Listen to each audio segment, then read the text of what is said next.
আসসালামু আলাইকুম। প্রতিবাদ কণ্ঠ টেলিভিশনের পক্ষ থেকে সবাইকে স্বাগতম। আপনাদের সাথে আছি আমি মোসাম্মদ জান্নাতি আক্তার।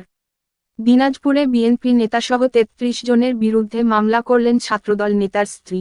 চাঁদাবাজি, অপহরণ, জমি দখল ও সন্ত্রাসী কর্মকাণ্ডের সঙ্গে জড়িত থাকার অভিযোগে দিনাজপুর জেলা বিএনপির সাধারণ সম্পাদক বখতিয়ার আহমেদ কোচিসহ ৩৩ জনের বিরুদ্ধে দিনাজপুর সিনিয়র জুডিশিয়াল ম্যাজিস্ট্রেট আদালতে মামলা হয়েছে। দিনাজপুরে বিএনপির দুই পক্ষের সংঘর্ষে আহত ছাত্রদল নেতা মো. শাহীনের জীবনের নিরাপত্তা চেয়ে তার স্ত্রী আসমাউল হুসনা বুবলী সোমবার ২৩ সেপ্টেম্বর এই মামলা করেন। গত বৃহস্পতিবার ২৬ সেপ্টেম্বর মামলার বিষয়টি জানা যায়। এর আগে একই অভিযোগ এনে দিনাজপুর শহরের মুন্সিপাড়ায় নিমতলা প্রেসক্লাব মিলনায়তনে সংবাদ সম্মেলন করেন তিনি।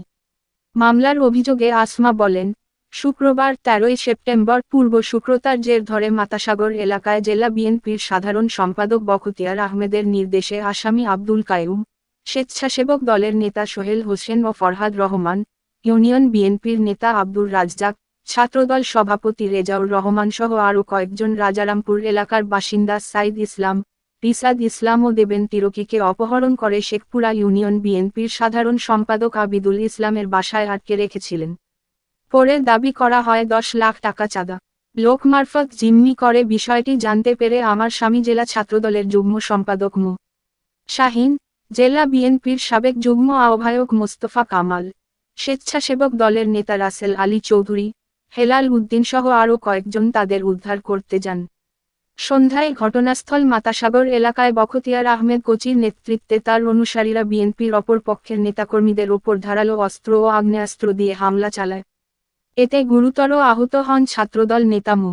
শাহীন, তার ছেলে আহনাফ তাসিন, স্বেচ্ছাসেবক দলের নেতা হেলাল উদ্দিন, রাসেল আলী চৌধুরী লিমন। আসমাউল হুসনা আরও বলেন, আমরা সবাই নিরাপত্তাহীনতায় ভুগছি।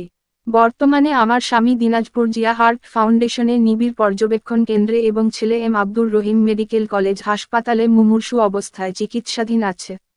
এই বিষয়ে প্রশাসনের ও দলের কাছে বিচারের দাবি জানিয়েছেন তিনি।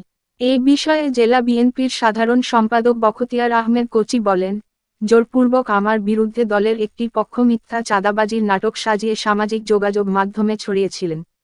এখানে অপহরণের বিষয়টি মিথ্যাচার।